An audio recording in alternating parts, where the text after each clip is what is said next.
the components in Blazor are stateful.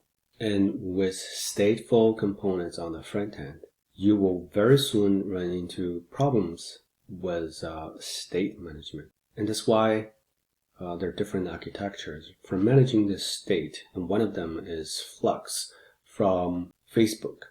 Today we're going to look at what Flux is and how we can implement it in C# and use it in our Blazor components. Alright, so let's get started. So with a component, whether it's a Blazor component or Angular or Vue.js or React, it does not matter. With a component, there's always going to be a view, right? And then, the user will interact with the view. And then that interaction triggers some events, and events are handled. Events are handled, and then handling the events will mutate the state. And then when the state is mutated, the view is updated. So you're in this triangle. But the problem is, if we only have one component, a very simple project, and we're maintaining the state in components themselves, within components themselves, that's not a problem. But once you start writing more complicated code, doing more complicated projects, you may run into situations where you have to share the state within different components. That's where we need to extract that state outside of the component, put it somewhere else in what we call a state store. And it's more look like this. So we have a state store where the state is stored. And then we have different components, right? And it will be the same kind of triangle, right? Because the user will interact with the view triggers some events are handled and mutate the state, right? And then the view is notified and updated. But in this case, it's slightly different, is that when the state is mutated, the notification is not only sent to one component, it will be sent to multiple components. In this case, you can see that notification is sent to this component 1 as well as component 2. So the same thing will happen if the user interacts with component 2. Then events are handled, and state are modified, and then notification sent to both components and update both. Right? So this is all good, and this is actually what we call a observer pattern. Right? So observer pattern, you have subject, and then you have observers. Right? So the subject in this case is going to be our state store. Right? And the observers in this case are our components. The observers actually listen to the subject of interest, to the store. And then as soon as there's anything changed in the subject, the observers will get notified. It's more like a push notification on your cell phone apps. And whenever there's a change, you receive a push notification, right? But you have a choice to react to it. So this is all good and works pretty well. But when your project gets more complicated, you will run into situations where one user interaction with the component will need to mutate states in multiple stores. That's where the dispatcher comes into play, right? For example, you're building this messenger app. You have a whole bunch of friends on your left, right? And then you have your user. You have your user component. So this is going to be your friends component on the left, your user component on the top, and then your message components in the middle. But what's happening here is that, what if I log out, right? So I log out, and that message has to be sent to both components, right? So you would have a user store here, and then a friend store here, and then your message store here. 3 different state stores. But when you want to log out, right, that message is to be sent to both of these stores. Actually, all of the stores, right? So you would want to send to all of these stores. So that's when we need a dispatcher, right? That's when a dispatcher comes into play. So a dispatcher works like this. So same workflow, user interacts with the view. The view triggers some events. Events are handled, and some actions are dispatched, are sent to the dispatcher. Dispatcher is going to dispatch the actions to different stores, right? And then the stores will mutate the states, and then the states will update the component again, right? Update the view. If you're comparing this with the original store with only one store, this is nothing more than a 2-level observer pattern. So you would have your store as a subject and your components as observers. The second level of observer pattern is your store as observers and your dispatcher as subjects. Stores observes dispatcher as well. And you may notice that there are actions being passed around. Those are messages, right? And the reason why we need is because a dispatcher dispatches all kinds of different messages. And we need to distinguish the differences between the messages, right? Because they may be for different purposes. So that's why we have this action message object here being passed around. Right? Another thing to notice is that these actions are like messages, right? And these actions, when the dispatcher dispatches the actions to all the stores that are registered to the dispatcher, the stores can make decisions to ignore it or not, just like you can ignore your push notifications on your cell phone app. So to simplify this architecture, the Flux architecture flow actually looks like this, right? The user interacts with the component send an action to the dispatcher. The dispatcher dispatches the action to the store handles the action and mutate the state, and then send a notification to notify the component that the state has changed. And then the view is updated. Okay. So normally the Facebook team presents the Flux architecture flow like this. And I think the reason why they put action here is that they actually put methods within action instead of using it as a pure model, as a pure message. And that confuses me a lot. So I change it so that the action is only working as a message. So when I implement it, I implement it as a pure model. So let's jump into Visual Studio and try to implement it.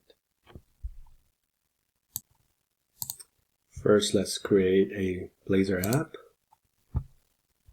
Doesn't matter which one we should create. Let's use Blazor Server app. Alright. So we have this Blazor Server app created, and if we run this, Control F5, we see the default Blazor app as this counter. We're going to change this counter page to use a store instead of a local state. So if you look at the counter page right now, the counter component, it has a local state, right? And this local state is referenced in here, in the markup here. And the increment, the click me button calls this increment method to increment the count, and then it's displayed here. So what if we want this display not only in this place? what if we want to display the count not only in this place, but we also want to display it right here, right? So we need the state to be centralized somewhere, and that's when we want to introduce the store. So we may have multiple stores. So let's create a store folder. Okay. Let's call it stores, so that it may have multiple stores. And let's create another folder. Do we need another folder? Yeah, because we may have different actions, right? So let's create a CounterStore folder. And for now, let's just create a class. And let's call it CounterStore. And that CounterStore, it needs to have a state. Okay, so let's implement a class that represents that state. Let's call it CounterState. And then in here, we just need a variable that has a integer type, right? So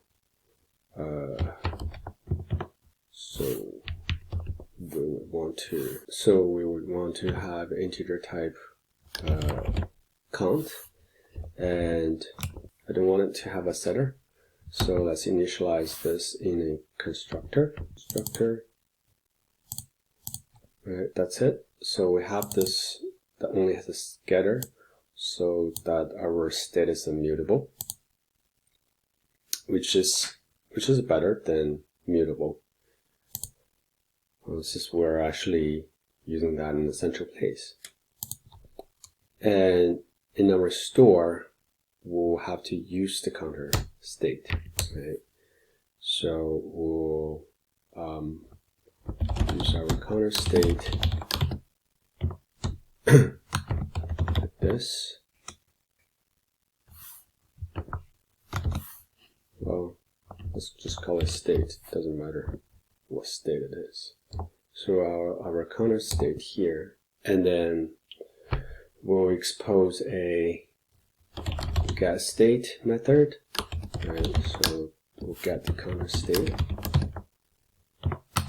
expose this method, so we return the state, and here comes the observer pattern. We have to implement that. We have to have a listener. So I'm going to put these kind of code right here, right underneath here. So we'll have a private member, which is a listener, right? Listeners, right? We have this action that kind of like an event handler, but we use action so that it doesn't have actual parameters. So I have this private action listeners, and then I need to implement a add, like register the listeners, right? So we're actually, we call it add state change listener, right? Because it's listening to the store for state change. Right? So let's call it this way, and we're adding the listener. And what we'll do is that we just say listener, and then we have another method for removing the listener, right? And that's when we do this. And then whenever there is a change in the state, our store will broadcast that change. Okay, so we need a method to broadcast that change.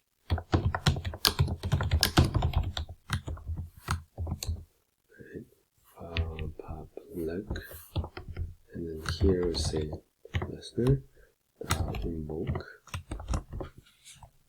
We come over here.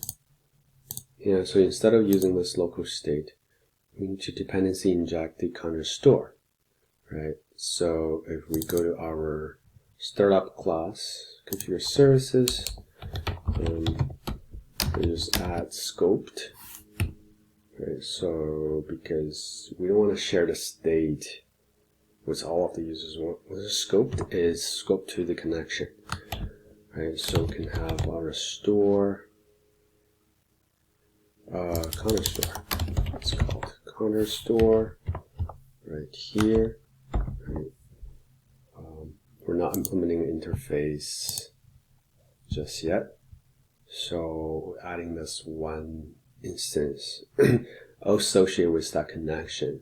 So as long as the connection is not broken, it will be the same instance of this CounterStore, and that's good enough. So in here we just say inject CounterStore. Let's actually import this namespace so that we don't want to see. Right, so have that namespace imported, and then just delete this. So I have this CounterStore.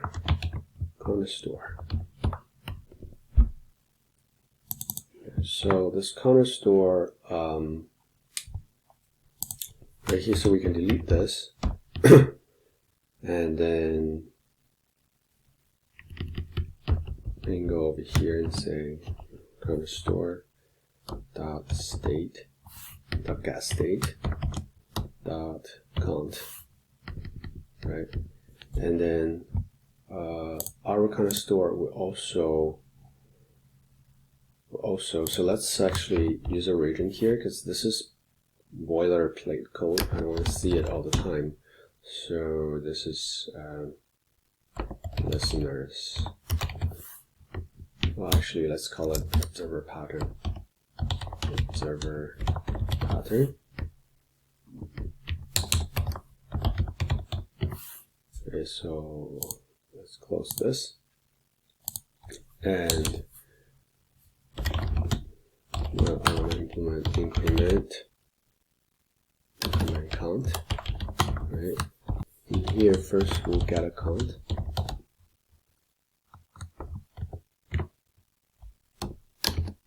The current count, right? And then we'll increment the count, and then we'll create another CounterState, right? Because it's immutable, so I had to create a new one, and then we'll call broadcast. We'll call broadcast change. Right? The same thing will be same kind of implementation for decrement. So decrement, and then the only difference is right here. Okay. So then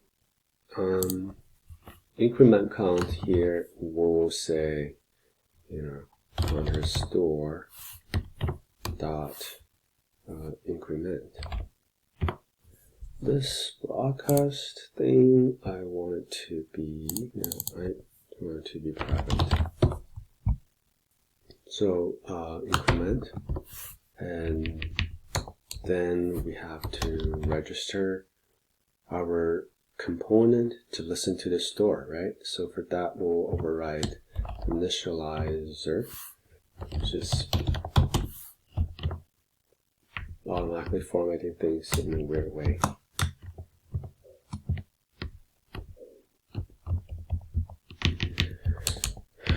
So over here we would say CounterStore, CounterStore dot register add state change listeners, and we would just add an inline arrow function. We just say, whenever there's a change, I want to call this state changed method, right? So we have an increment, and then we state, and that's it. I'm not going to implement the I dispose interface and to dispose that. So just because I'm doing this for demonstration purpose, and because we want to also display that in the menu, so go to the shared folder to find the menu, navigation menu, where there is a counter, right? So in here, we also want to inject. Right, so we want to inject the CounterStore and CounterStore, and let's copy over this code from here. So going to the menu, and so we have this, and so we'll listen to the change, right? So we'll register this, and we add a listener so that the NET MAUI component will become another observer to observe the state change in the CounterStore. And right over here, we'll add a colon, and then we'll say CounterStore.getState.count. Right, and let's go ahead and look at our page. Refresh our page. No reference. Okay, so the problem is right here, we forgot to initialize the state. And to do that, we'll come over here and say, give the constructor. And then we'll say, new state, new CounterState, and 0. Right, so the initial value is 0. And then Control F5. Alright, so we have our counter number displayed right here, and if I click on it, it increases both places. Right, so our observer pattern works. So that's the first step. What if we want to do some change and affect multiple stores? That's when we want to use dispatcher. Right, so we don't have to use dispatcher. In simpler situations like this, it's okay to just use the store observer pattern right there, right? But if we do want to use the dispatcher, then we can implement the dispatcher. We have implemented the CounterStore with the observer pattern, and that works pretty well. And next video, I'm going to implement the dispatcher so that we have the two-level observer pattern to implement Flux. So that's everything for today. I hope you have enjoyed this video. And if you like this video, please give it a like and subscribe. And I'll see you in my next video when I implement the dispatcher for the full Flux implementation. Thank you for watching.